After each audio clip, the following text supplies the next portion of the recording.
Audio Jungle.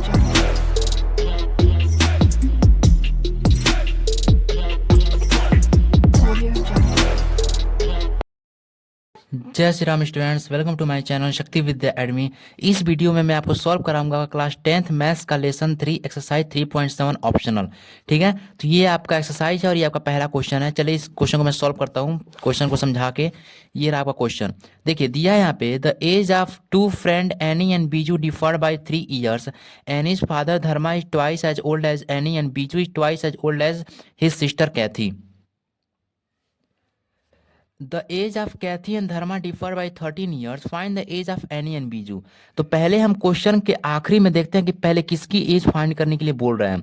तो any and Biju के लिए बोला था, यहाँ पे लिख लेंगे let the age of Annie be X year and Biju क्या मान लेंगे Y years. And the age of Biju be Y years, इसको हम लोग वाई ईयर्स मान लेंगे। ठीक है, अब देखिए, अब ये हमारा हो गया। अब हमें क्वेश्चन के अकॉर्डिंग चलेंगे, तो पहले हम सबके एज फाइंड कर लेते हैं, तब क्वेश्चन फाइंड करेंगे।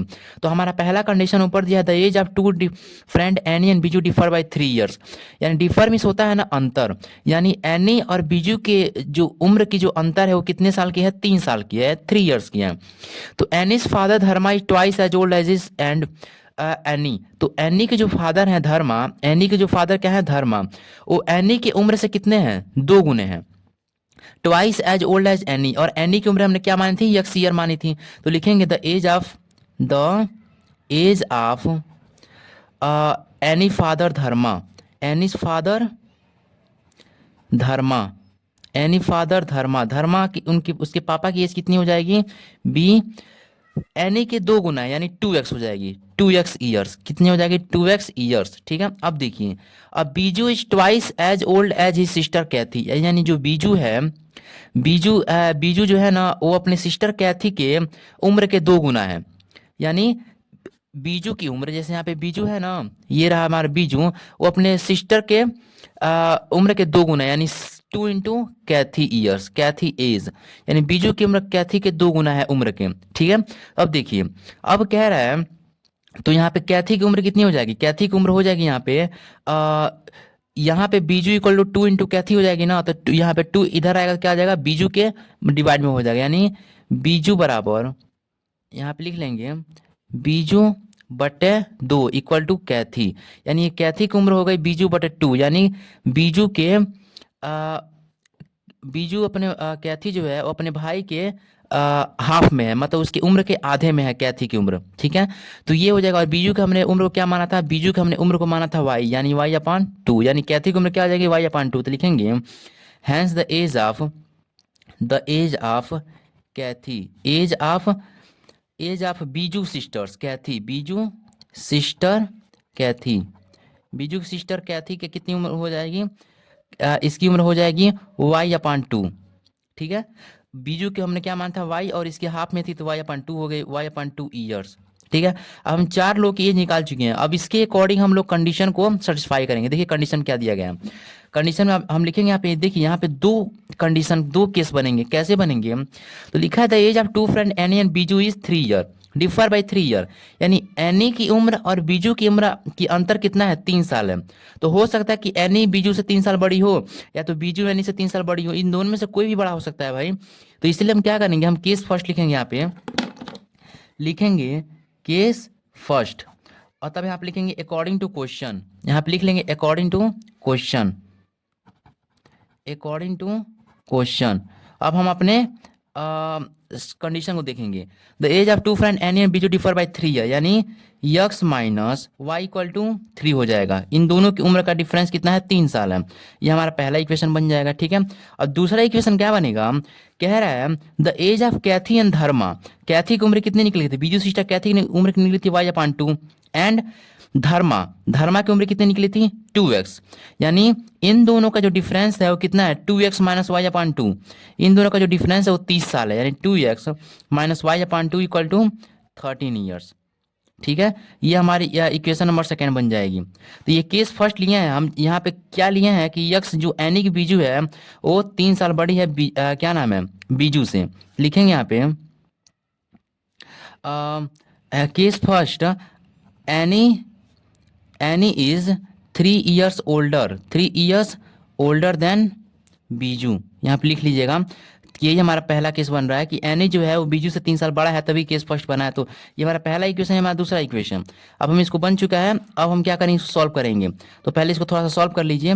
ये इधर आएगा मल्टीप्लाई में 2 2 जा 4x हो जाएगा minus Y upon 2 equal to 30। ये इधर मल्टीप्लाई में डिवाइड है, मल्टीप्लाई में चला जाएगा, यानी 4x minus Y, 4x minus Y equal to 32 जा 60, यानी हमारा ये दूसरा तीसरा इक्वेशन बन गया है। अब इसको और इसको अच्छे से हम लोग सॉल्व कर लेंगे। क्या करेंगे हम लोग, बाय सब्स्टिट्यूशन मेथड यूज करेंगे। लिखेंगे यहाँ पे बाय सब्स्टिट्यूशन मेथड सॉल्व कर लीजिए। तो सॉल्व करेंगे तो यहाँ पे x की वैल्यू निकालेंगे from equation first, from equation first. ये माइनस वाई इधर आया तो क्या जाएगा, प्लस वाई हो जाएगा, यानी x इक्वल टू 3 + y, यानी यहाँ पे हम x की वैल्यू निकालेंगे, ये हमारा इक्वेशन नंबर 4 हो जाएगा। हमने इक्वेशन 3 मान लिया था यहाँ पे, ठीक है। अब हम क्या करेंगे, इस इक्वेशन 4 को हम इक्वेशन 3 में पुट कर देंगे। लिखेंगे substitute value of equation 3 in equation 4, इसमें पुट कर दीजिए। यक्स जब क्या पुट करें, 3 + y minus Y equal to 16। Solve कर लीजिए इसको, 4 3 जा 12 minus plus 4y minus Y equal to 16, plus 4y minus 4 क्या आ जाएगा, प्लस 3y हो जाएगा, यानी 4y माइनस वाई कट जाएगा। तो 12 + 3y इक्वल टू 16। 12 को इधर भेज दीजिए, 3y को इधर रहने दीजिए, 3y उधर हो जाएगा। 16 minus 12 equal to 3y। 60 minus 12 क्या हो जाएगा, यहाँ पे हो जाएगा 60 माइनस 12 क्या बच जाएगा, यहाँ पे चेक कीजिए, यहाँ बच जाएगा 48। अब ये 3 इधर आएगा डिवाइड में, तो y equal to 48 divide by 3, ये कट जाएगा 16 बार में, यानी y की वैल्यू क्या आ गई, 16 ईयर। y की वैल्यू 16 ईयर, और y हमने क्या माना था, तो y को हमने माना था बीजू की उम्र y ईयर्स, यानी बीजू की उम्र क्या आ गई, 16 ईयर्स। अब इसी y की वैल्यू कहाँ पुट कर देंगे, इक्वेशन 3 में। तो इक्वेशन 4 में put value of y in equation 4, तो x इक्वल टू 3 + y था, y जब पर 16 पुट कर लीजिए, यानी 19 आ गया। यानी x को हमने क्या माना था, एनी की उम्र मानी थी। आप लिखेंगे हैंस, पहले इसे आप स्क्रीनशॉट ले लीजिए। लिखेंगे यहाँ पे hence age of Annie, Annie की उम्र कितनी निकल के आई थी, 19 ईयर्स। एंड एज ऑफ किसकी उम्र थी वो, बीजू की, बीजू की उम्र कितनी निकल के आई थी, बीजू की उम्र 16 ईयर्स निकल के आई थी। ये हमने केस फर्स्ट में तब लिया था ना जब ये एनी को उन्होंने 3 साल बड़ी लिया था, क्योंकि इन दोनों के बीच में डिफरेंस था 3 साल का। देखिए डिफरेंस है कि नहीं यहाँ पे। अब केस सेकेंड जो लेंगे वहां पे हम बीजू की उम्र एनी की उम्र से 3 साल ज्यादा लेंगे। लिखेंगे यहाँ पे now case second, case second, इसमें क्या होगा, age of Biju, age of Biju is 3 years greater more than 3 years more than Annie, Annie की उम्र से ये 3 साल बड़ा है, ठीक है। तो यहाँ पे क्या बन जाएगा, x माइनस वाई था पहले, क्योंकि वहाँ पे एनी की उम्र x मान था तो x माइनस वाई कर लिया था, लेकिन यहाँ पे बीजू की उम्र अब 3 साल बड़ी हो गई, यानी y माइनस एक्स हो जाएगा इक्वल टू 3। ये हमारा पहला इक्वेशन बन जाएगा। ये हमारा पहला इक्वेशन इसमें बन जाएगा इस केस सेकंड में। और फिर से दूसरा कंडीशन क्या था कि एनी के पापा धर्मा और कैथी की उम्र सिस्टर की, उन दोनों के डिफरेंस कितना था, 30 साल था। तो धर्मा की उम्र कितनी थी, 2x, और कैथी के भाई बीजू की उम्र कितनी थी, y/2। उन दोनों के बीच में डिफरेंस कितना था, 30 साल। ये वाला सेकेंड वाला इक्वेशन हमेशा ऐसे ही रहेगा, इसमें कोई बड़ा छोटा नहीं आएगा, ठीक है। अब इसके अकॉर्डिंग से सॉल्व कर लेंगे, इसको थोड़ा सा सॉल्व कर लीजिए। 2 2 4x minus y/2 equal to 13 years. अब इसको मल्टीप्लाई कर लीजिए, 4x minus y equal to 16। ये हमारा इक्वेशन 3 बन गया इसमें। अब इस दोनों इक्वेशन सॉल्व कर लीजिए। यहाँ पे y की वैल्यू निकाल लेते हैं, सब्स्टिट्यूशन मेथड से सॉल्व कर लेंगे। लिखेंगे बाई सब्स्टिट्यूशन मेथड, ये वाला मेथड यूज़ करेंगे और क्या करेंगे, वाई की वैल्यू निकालेंगे तो वाई इक्वल टू ये 3 + x हो जाएगा।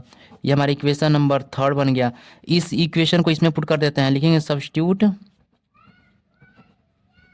Value of Y in equation 3, ये 4th मान लीजिए, ठीक है। 3 वी गेट, हमें क्या मिलता है 4x माइनस वाई की जगह पर ये पुट कर लीजिए 3 + x इक्वल टू 16, ये ब्रैकेट खुलेगा तो ये पूरा माइनस अंदर चला जाएगा तो 4x माइनस 3x हो जाएगा एंड माइनस x हो जाएगा इक्वल टू 16। इसको सॉल्व कर लीजिए, 4x minus 3x, 4x minus x क्या आ जाएगा 3x हो जाएगा एंड माइनस 3 इक्वल टू 16। अब ये -3 को इधर भेज दीजिए तो इधर आएगा तो क्या आ जाएगा 16 + 3 हो जाएगा, ठीक है। इधर माइनस से प्लस बन जाएगा, अब ये 63 हो जाएगा तो 3x इक्वल टू 63, 3 मल्टीप्लाई में इसका डिवाइड में आ जाएगा, यानी x इक्वल टू 63/3, काटेंगे कितने बार में कट जाएगा 21 बार में, ठीक है। तो यहाँ पे x की वैल्यू क्या आ गई 21, x की वैल्यू 21, यानी यहाँ पे एनी की उम्र कितनी आ गई 21 ईयर्स आ गई। और दूसरा, अब इसी x की वैल्यू को कहाँ पुट करेंगे हम लोग 3 + x हो जाएगा, ठीक है। हाँ, अब इसकी वैल्यू को हम कहाँ पुट कर देंगे, इक्वेशन 4 में पुट कर देंगे, y इक्वल 3 + x आया था, ठीक है। लिखेंगे यहाँ पे put value of x in equation 4, तो y इक्वल टू 3 + x था, x जब हमारा क्या निकल के आया 21, यानी y की वैल्यू क्या आ गई 24 आ गई, यानी हमारी बीजू की उम्र क्या निकल के आई 24 उम्र निकल के आ गई, क्योंकि अब बीजू एनी की उम्र से ज़्यादा है तो लिखेंगे hence the age of Annie, Annie की उम्र कितनी निकल के आ गई 21 years and the age of Biju, इसकी क्या निकल के आ गई 24 ईयर्स। ये आपका क्वेश्चन सॉल्व हो चुका है, ठीक है। अब आप इस शॉर्ट ले लीजिए। अब चलते हैं आपके सेकंड क्वेश्चन पे। अब आपका सेकंड क्वेश्चन दिया हुआ है कि one says give me 100 friend, एक ने कहा कि मुझे 100 रुपया दो दोस्त, I shall then become twice as rich as you, कह रहा है अगर तुम मुझे 100 रुपया दे दोगे तो मैं तुमसे 2 गुना ज़्यादा अमीर हो जाऊंगा। ट्वाइस में होता है 2 गुना, रिच मीन्स अमीर, ठीक है। द अदर रिप्लाई, दूसरे ने उत्तर दिया, इफ़ यू गिव मी 10, अगर तुम मुझे 10 रुपया दोगे तो I shall be 6 times as rich as you, मैं तुमसे 6 गुना ज़्यादा अमीर हो जाऊंगा। तो tell me what is the amount of their capital, तो कह रहा है कि बताओ कि उन दोनों के पास कितने कितने रुपए हैं, ठीक है। अमाउंट वही बताना है, ठीक है। तो हम क्या कर लेते हैं, let these friends we are having RSX and Y with them, हम ये मान लेते हैं ना कि उन दोनों के दोस्तों के पास अपने अपने एक्स और वाई रुपीज़ हैं, मतलब इतने रुपये हैं, और हमें इसी की वैल्यू निकाले कि उन दोनों के पास कितने कितने रुपए हैं, यही बताना है हमको। तो हम पहले एक्स और वाई मानते हैं, पहले दोस्त के पास एक्स रुपया है और दूसरे दोस्त के पास वाई रुपया है। अब लिखेंगे यहाँ पे अकॉर्डिंग टू क्वेश्चन, अब क्वेश्चन के अकॉर्डिंग कंडीशन क्या दिया, कह रहा है पहला वन से, पहले ने कहा तुम मुझे 100 रुपए दो, यानी यक्स वाले ने कहा तुम मुझे 100 रुपए दो वाई वाले से। तो क्या होगा कि जब वाई वाला जब इसको यक्स को 100 रुपया देगा तो क्या हो जाएगा, यक्स प्लस 10 100 हो जाएगा, यक्स पास 100 रुपया आ गया। अब बराबर, अब कह रहा है कि अगर तुम 100 रुपये दोगे तो ये बताइए जब इसको 100 रुपया देगा, वाई यक्स को 100 रुपया देगा तो वाई के पास 100 रुपया घट जाएगा, यानी लिखेंगे हम वाई माइनस 100, ऐसे लिख देंगे। 100 रुपीज़ घट गया क्योंकि इसको 100 रुपये दे दिया। अब कह रहा है कि अगर तुम्हें 100 रुपये दोगे I shall be become twice as rich as you, यानी मैं तुमसे 2 गुना ज़्यादा क्या हो जाऊंगा, अमीर हो जाऊंगा। ये हमारा पहला कंडीशन हो गया, ठीक है। कि अगर ये वाई इसको 100 रुपये दिए तो 100 रुपये इसके पास जुड़ गया और इसके पास 100 रुपये घट गया, तो ये कह रहा है कि मैं तुमसे 2 गुना ज़्यादा अमीर हो जाऊँ, यानी 2 से मल्टीप्लाई कर दिया। अब इसको थोड़ा सा आप सॉल्व कर लीजिए, इसको इसको पहले अच्छे से लीनियर इक्वेशन बना लीजिए पहले, ठीक है। यक्स प्लस 100, ये इसमें मल्टीप्लाई होगा तो 2y हो जाएगा माइनस 200 हो जाएगा। ये 2y को इधर कर लीजिए तो 2y इधर आएगा तो x माइनस 2y हो जाएगा, एंड ये प्लस 100 इधर आएगा, माइनस 200 को भी इधर कर लीजिए तो क्या आ जाएगा minus plus 100 and minus minus क्या आ जाएगा प्लस हो जाएगा, प्लस 200 इक्वल टू 0, इधर पूरा 0 बच गया।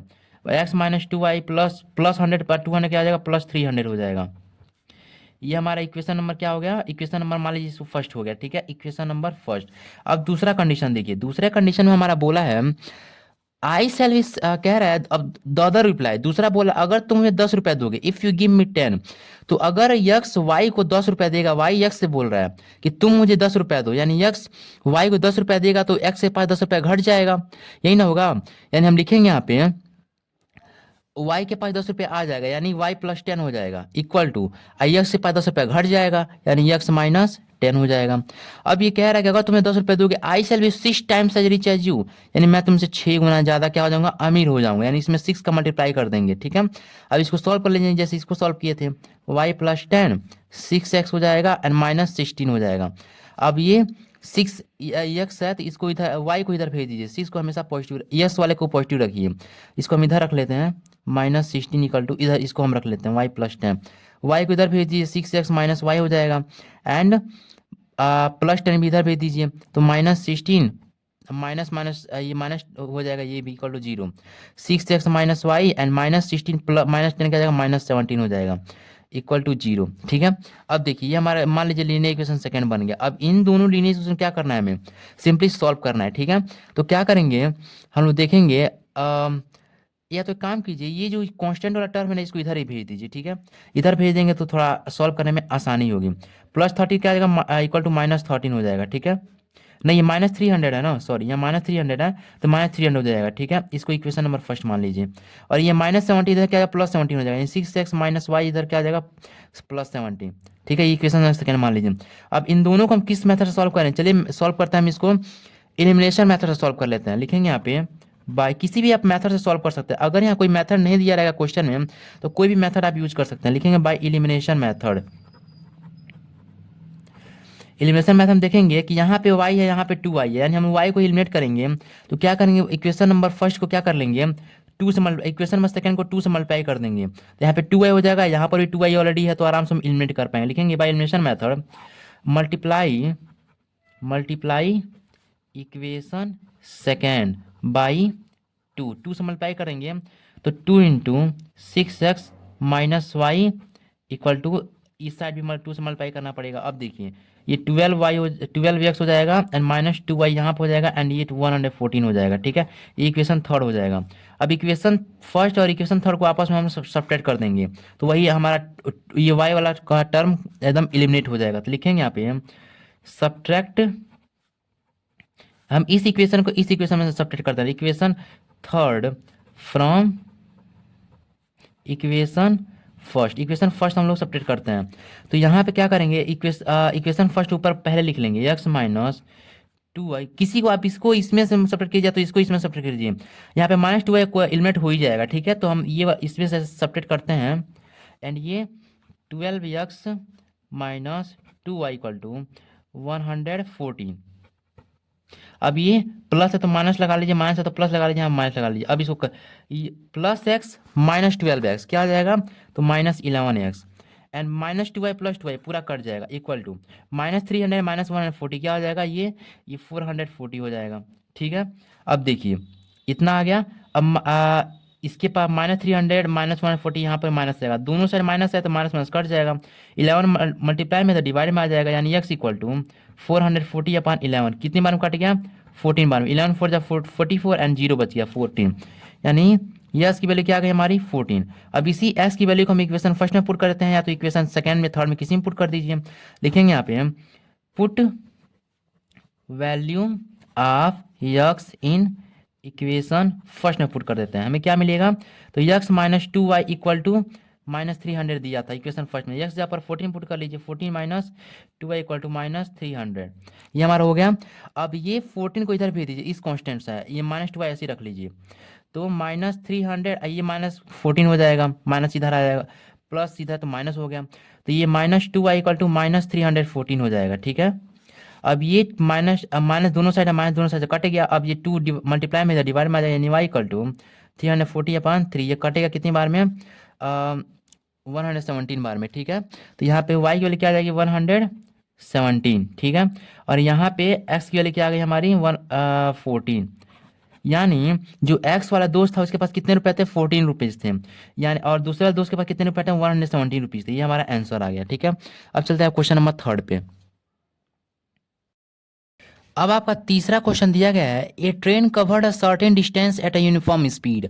एक ट्रेन है जो इसकी स्पीड सेम है और वो एक दूरी तय करती है, ठीक है। If the train would have been 10 kilometre per hour faster, अगर ट्रेन की स्पीड 10 किलोमीटर पर आवर तेज हो जाती है, मतलब 1 घंटे में 10 किलोमीटर पर आवर की स्पीड जब तेज हो जाती है, तो it would have taken 2 our less than the schedule time. तो जो निर्धारित समय है उसके समय से ये 2 घंटा कम लगता है किसी दूरी को तय करने में, अगर उसकी 10 किलोमीटर पर आवर की स्पीड बढ़ जाती है तो, ठीक है। And if the train fair slower by 10 kilometre per hour, अगर ट्रेन की स्पीड 10 किलोमीटर पर आवर घट जाती है तो it would have taken 3 hour more than that schedule time. तो शेड्यूल टाइम यानी निर्धारित समय के अनुसार 3 घंटा ज़्यादा लगता है। तो find the distance covered by the train, तो हमें इसमें पता ये करना है कि जो ट्रेन की जो एक्चुअल स्पीड है, find the distance covered by the train, नहीं इसमें हमें ये पता करना है कि जो ट्रेन की जो स्पीड है वो कितनी है, ठीक है। डिस्टेंस कितनी है, जो ट्रेन ने जो तय किया वो डिस्टेंस कितना है, ठीक है, हमें यही पता करना है। तो आप लिखेंगे, पहले हम क्या कर लेंगे, हम जो ट्रेन की जो स्पीड है उसे x किलोमीटर मान लेंगे। हम इसमें क्या क्या दिख रहा है आपको, इसमें स्पीड दिख रहा है, स्पीड दिख रही है, टाइम दिख रहा है और डिस्टेंस दिख रहा है। तो हम क्या करेंगे, पहले हम स्पीड मान लेंगे, let the speed of train, train की स्पीड क्या मान लेते हैं, यस किलोमीटर पर आवर मान लेते हैं, ठीक है।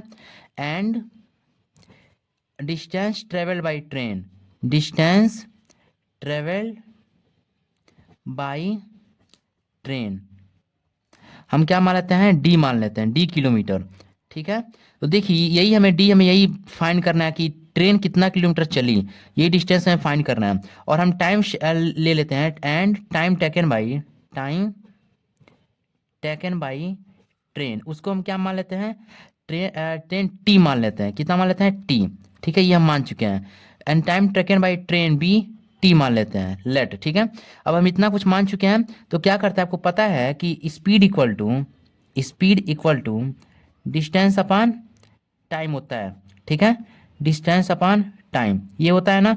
तो हम क्या करेंगे, स्पीड के जब हम क्या माने थे, यक्स माने थे, तो यहाँ पे स्पीड के जब क्या रख लेंगे, स्पीड की जगह पर यक्स रख लेंगे, इक्वल टू डिस्टेंस हमने क्या माना था, डिस्टेंस टेबल बाई ट्रेन कितना माना था, डी माना था, अपॉन टाइम क्या माना था, टी। तो यहाँ पे टी डिवाइड में इधर क्या आ जाएगा, तो मल्टीप्लाई में जाएगा, डी की वैल्यू क्या निकल जाएगी, यहाँ पे डी की वैल्यू निकल आएगी यक्स इंटू टी, और यही हमें फाइंड करना है, ठीक है। तो यहाँ पे यक्स और टी की वैल्यू फाइंड करेंगे, और यहाँ पे इस इक्वेशन में ले आकर इसकी इक्वेशन फर्स्ट मान लेते हैं और यहाँ पे ले आकर पुट कर देंगे, तो पता चल जाएगा कि ट्रेन कितना किलोमीटर चली है, ठीक है, डिस्टेंस निकल जाएगा। अब क्या करेंगे, अकॉर्डिंग टू क्वेश्चन करते हैं, अकॉर्डिंग टू क्वेश्चन। अब हम कंडीशंस देखते हैं क्या क्या है, ये हमारा अकॉर्डिंग टू क्वेश्चन हो गया, ठीक है। अब चलिए इसको थोड़ा सा मैं जूम आउट कर दूं,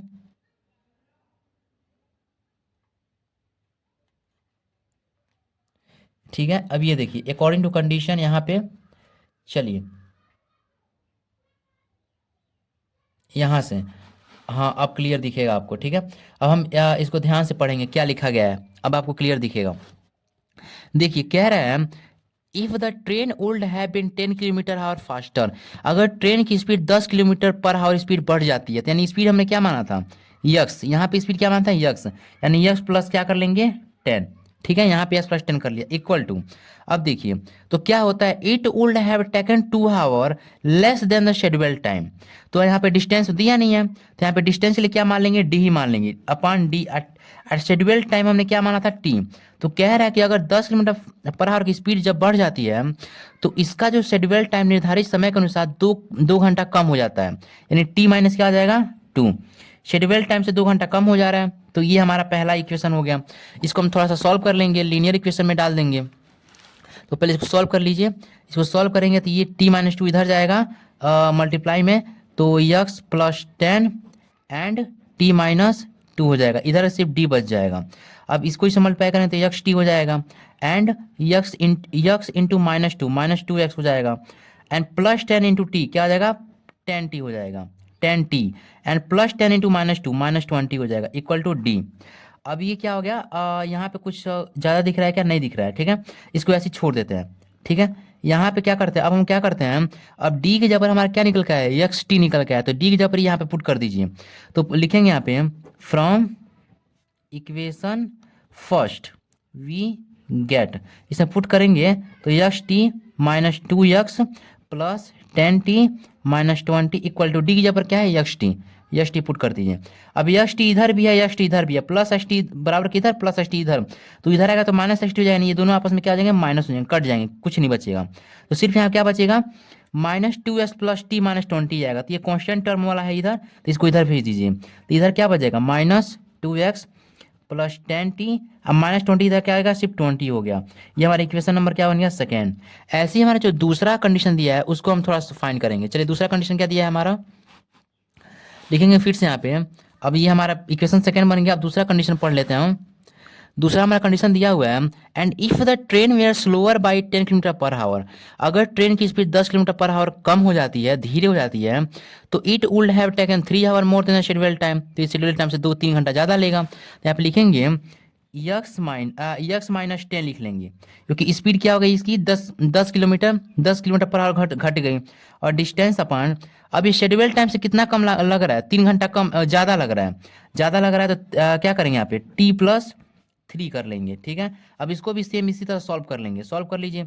ये इधर मल्टीप्लाई में चला जाएगा, यानी x minus 10 and t+3 equal to d, इसको मल्टीप्लाई कर दीजिए, एक्स टी हो जाएगा इधर, and minus x into +3 3x हो जाएगा, माइनस 10t हो जाएगा, एंड माइनस 10 टू 3 क्या आएगा, -30 हो जाएगा, इक्वल टू डी। अब डी की जगह पर एस टी पुट कर लीजिए, लिखेंगे यहाँ पे फ्रॉम इक्वेशन फर्स्ट, तो एक्स टी आप लिखते जाइएगा +3x माइनस 10t माइनस 30, और डी की जगह पर एक्स टी पुट कर दीजिए, इक्वेशन फर्स्ट निकल के आया था, तो एस टी दोनों साइड प्लस प्लस में कट जाएगा, माइनस हो जाएगा, एंड 3x माइनस 10t, और ये वाला कॉन्स्टेंट टर्म है तो इसको इधर भेज दीजिए, तो 3x माइनस 10t, इधर क्या आ जाएगा, सिर्फ 30 हो जाएगा। ये हमारा इक्वेशन नंबर थर्ड बन गया। अब ये इक्वेशन और ये इक्वेशन को जब सॉल्व करेंगे तो हमें एक्स और टी की वैल्यू आसानी से निकल जाएगी, और उसी एक्स और टी की वैल्यू को उठा कर लेकर हम इक्वेशन नंबर फर्स्ट में पुट कर देंगे, जहाँ से हमें डी की वैल्यू निकल जाएगी। तो क्या करेंगे, अब हम इक्वेशन को सॉल्व करेंगे, ठीक है। थोड़ा जूम इन कर लेता हूँ मैं, कुछ ज़्यादा हो गया, 1 मिनट, हाँ यहाँ हाँ। तो अब इस दोनों इक्वेशन को सॉल्व करेंगे, तो पहले मैं दोनों इक्वेशन सारे में लिख लेता हूँ। ये रहा हमारा दोनों इक्वेशन, इसको हम सब्स्टिट्यूशन मेथड से सॉल्व कर लेते हैं, बाई सब्स्टिट्यूशन मेथड। इस मेथड से सॉल्व करेंगे। इक्वेशन सेकेंड से हम लोग यस की वैल्यू निकाल लेते हैं, फ्रॉम इक्वेशन सेकेंड -2x है, तो +10t इधर आएगा तो क्या आ जाएगा, -10t हो जाएगा, यानी 20 माइनस 10t। आप किसी भी मेथड से सॉल्व कर सकते हैं, ठीक है। अब ये -2 मल्टीप्लाई में इधर आएगा, डिवाइड हो जाएगा, यानी x equal to 20 minus 10t by क्या आ जाएगा, -2 हो जाएगा। तो ये माइनस ऊपर चला जाएगा, तो इसे क्या कर लेंगे, माइनस ऊपर जाएगा तो -20 हो जाएगा, ये ऊपर चला गया, एन -10t/2। तो ये माइनस इधर -20 ब्रैकेट खुल जाए तो माइनस आ जाएगा, एंड माइनस में से क्या आ जाएगा, प्लस बन जाएगा, यानी +10t/2 ये निकल गया। अब इसी हम एक्स के यहाँ पे लिखेंगे -20 + 10t/2, इसको इक्वेशन नंबर फोर्थ मान लेते हैं। इस इक्वेशन नंबर फोर्थ को इक्वेशन नंबर थर्ड में पुट कर देते हैं, लिखेंगे यहाँ पे substitute value of x in equation fourth में पुट कर दीजिए, तो 3x दिया है यहाँ पे, 3x जहाँ पर हमारा क्या आ जाएगा, -20 + 10t/2, एंड -10t दिया हुआ है, -10t एंड इक्वल टू 13। इसको सॉल्व कर लीजिए, 3 × -20 क्या आ जाएगा, -16 हो जाएगा, ठीक है, -16, 3 × +10t यानी +30t/2 -10t इक्वल टू 13। अब इसको थोड़ा सॉल्व कर लीजिए, तो ये क्या नाम है, इधर डिवाइड में है तो इसके नीचे 1, इन दोनों का जैसे हम 2 ही आएगा तो इधर भी 2 से मल्टीप्लाई करना पड़ेगा ऊपर भी, यानी -60 + 13t एंड 10 2 जा 20t, नीचे पूरा यहाँ पे 2 आ गया, इक्वल टू 13 हो गया। ये बराबर के साइड ये डिवाइड में है तो उधर मल्टीप्लाई हो जाए, 13 में 2 का मल्टीप्लाई हो जाएगा, तो -16 + 13t - 20t इक्वल टू 13 2 जा 16, ये हो गया। अब देखिए -16 से क्या जाएगा, प्लस हो जाएगा, तो -60 को इधर भेज दीजिए और टी वाला टर्म को इधर ही रहने दीजिए, तो ये इधर चला गया। तो 13t - 20t क्या बच गया, यहाँ पे सिर्फ 10t बच गया। एंड 16 -16 क्या आ जाएगा, +16। अब इसको सॉल्व कर लीजिए। 10t = 16 + 16 क्या हो जाएगा, 120 हो जाएगा। ठीक है, अब ये टी 10t का मल्टीप्लाई में है तो ये डिवाइड में आ जाएगा, यानी t = 120/10 हो जाएगा। ये कट जाएगा 12 बार में, यानी हमारी t की वैल्यू क्या निकल गई, 12 सेकेंड। ये 12 हावर्स हो सकते हैं। ठीक है, तो ये 12 हावर्स हो गए। ठीक है, टी के टाइम। और इसी तरह हम यक्स की वैल्यू निकाल लेंगे, तो किस में पुट कर देंगे, इक्वेशन नंबर 4 में पुट करेंगे, जहाँ से यक्स की वैल्यू निकल आ जाए। यहाँ पे इसमें पुट कर देंगे, लिखेंगे यहाँ पे put value of T in equation, किस इक्वेशन पुट करेंगे, फोर्थ में पुट कर दीजिए, यानी यक्स = -20 + 10t दिया है, टी की जगह पर क्या आ जाएगा हमारा, 12/2 दिया हुआ है। सॉल्व कर लीजिए इसको सिंपली, -20 + 10 × 12 क्या आ जाएगा, 120 हो जाएगा अपान 2। -20 + 120 क्या आ जाएगा, सिर्फ ऊपर 100 बच जाएगा, अपान नीचे 2 बच जाएगा। ये कट जाएगा 15 बार में, कट गया ये, थोड़ा सा दिख नहीं रहा होगा आपको। ये हमने इस माइनस कर दिया, 100 बच गया अपान 2, ये 50 बार में कट गया। यानी एक्स की वैल्यू हमारे क्या आ गई, 15 किलोमीटर पर हावर। ये हमारे ट्रेन की स्पीड है, 15 किलोमीटर पर हावर। अब यक्स और टी की जब वैल्यू निकल चुकी है, तो मैं आपको दिखाया था पहले ही यहाँ पे इक्वेशन फर्स्ट में, d = यक्स इंटू टी होता था, यही distance travel by the train होता था, जो हमें क्वेश्चन में यही फाइंड करना था हमको। ठीक है, तो क्वेश्चन में यही फाइंड करना था, तो क्या करेंगे, लिखेंगे फ्रॉम इक्वेशन फर्स्ट, यहाँ पे लिखेंगे फ्रॉम इक्वेशन फर्स्ट, यहाँ पे लिख देंगे put value of x and T in equation first में पुट कर देते हैं, इक्वेशन फर्स्ट।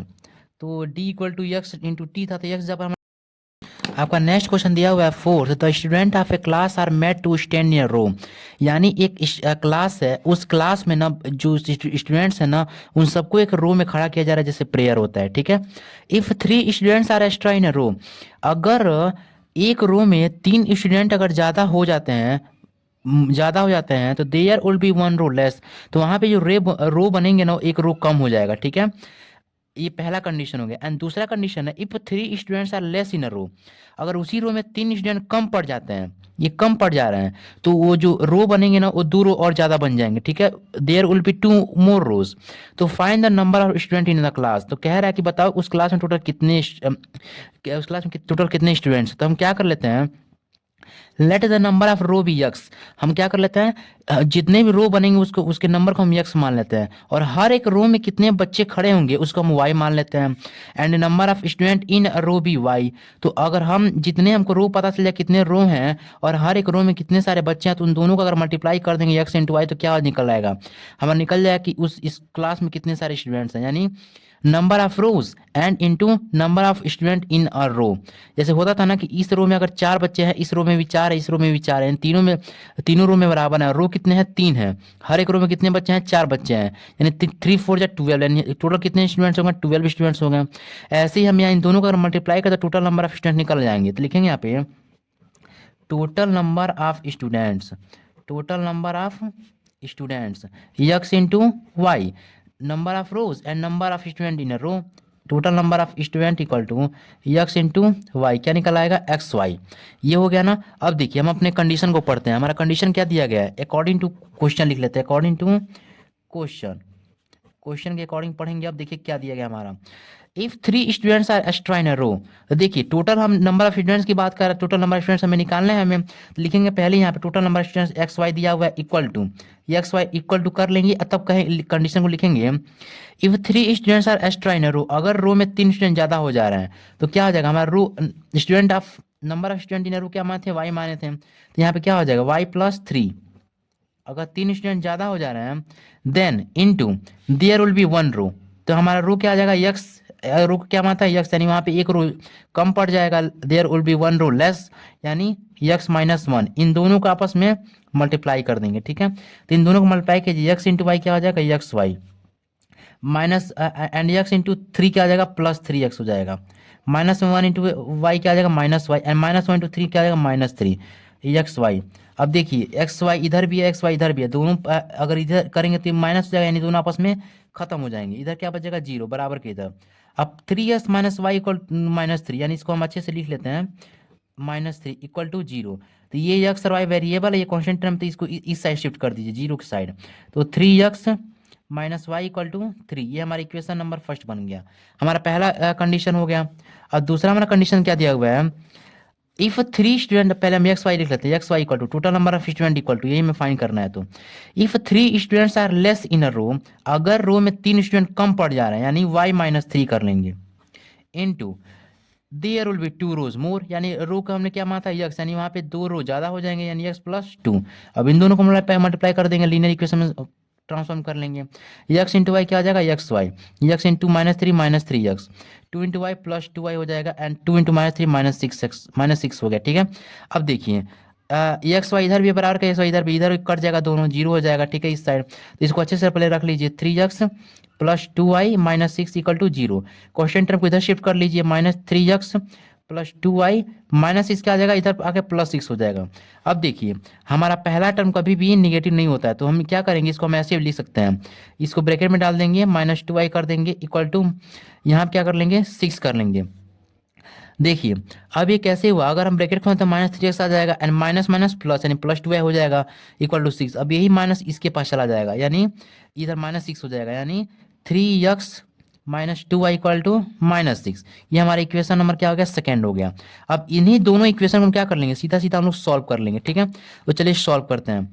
हम लिखेंगे यहाँ पे बाई सब्स्टिट्यूशन मेथड से लिखेंगे, बाई, नहीं सब्स्टिट्यूशन मेथड मत यूज कीजिए, यहाँ पे देखिए 3x दोनों सेम आ रहा है ना, दोनों का क्या नाम है, कॉन्फिगरेशन सेम है इस x वेरिएबल का। तो हम इलिमिनेशन मेथड यूज करके इन दोनों को आपस में घटा देंगे, तो यस टर्मिनेट हो जाएगा। तो लिखेंगे by elimination method, elimination method use कर रहे हैं, तो लिखेंगे यहाँ पे subtract equation second from equation first. हम इस इक्वेशन को इसमें से घटा रहे हैं, ठीक है। देखिए तो ये वाला ऊपर रख लीजिए, first equation -y equal to 3, और इसमें से ये घटा दीजिए, नीचे रख लीजिए 3x minus -y equal to 3x minus 2y equal to -6, minus minus का प्लस, माइनस का प्लस हो जाएगा। अब 3x माइनस क्या हो जाएगा, खत्म, -y प्लस 2y क्या आ जाएगा, सिर्फ y हो जाएगा, एंड +3 और +6 क्या आ जाएगा, 9 हो जाएगा, यानी y की वैल्यू हमारी क्या निकल के आ गई, 9, ठीक है। अब इसी y की वैल्यू 9 को हम किसी भी इक्वेशन फर्स्ट या सेकंड में पुट कर देंगे, ठीक है। लिखेंगे यहाँ पे put value of y in equation first में पुट कर देते हैं, फर्स्ट। तो 3x माइनस वाई दिया है, 3x माइनस वाई जब क्या आ गया 9 इक्वल टू 3।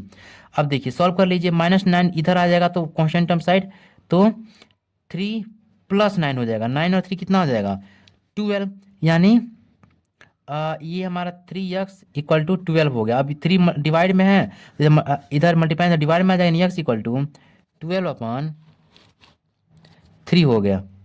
इसको कर देगा 4 बार में, यानी x की वैल्यू हमारे क्या निकल के आ गई, 4। तो हमारा नंबर ऑफ रो कितना है, 4 है, यानी 4 रो बन रहे हैं ऐसे। और number of student in a row, y की वैल्यू क्या निकल के आई थी हमारी, 9, यानी हर रो में कितने सारे बच्चे हैं, 9, यानी 4 9 जा 36, यानी हमारा टोटल स्टूडेंट क्लास में कितना निकल रहा है, 36। लिखेंगे यहाँ पे टोटल नंबर ऑफ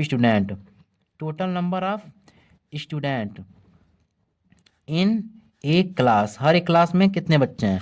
तो लिखेंगे यहाँ पे x इंटू वाई, यानी 4 इंटू 9 क्या निकल के आ गया हमारा 30, यहाँ पे लिखता हूँ मैं 36, ये हमारा आंसर आ गया, ठीक है। आप अच्छे से देख लीजिएगा। अब इसका स्क्रीनशॉट ले लीजिए। अब चलते हैं आपका नेक्स्ट क्वेश्चन पे। तो स्टूडेंट्स ये ऑलरेडी वीडियो बहुत लंबा हो चुका है, ठीक है। तो मैं इस वीडियो में मैं क्वेश्चन नंबर 1 से लेकर क्वेश्चन नंबर 4 तक सॉल्व करा दिया हूँ, और मैं आपको अगले वीडियो में क्वेश्चन नंबर 6 से लेकर क्वेश्चन नंबर 5 से लेकर 7 8 तक मैं टोटल सॉल्व करा दूंगा, ठीक है। तो मिलते हैं अब अगले वीडियो में। आप इसका स्क्रीनशॉट ले लीजिए और लाइक सब्सक्राइब शेयर जरूर कीजिएगा। Thank you.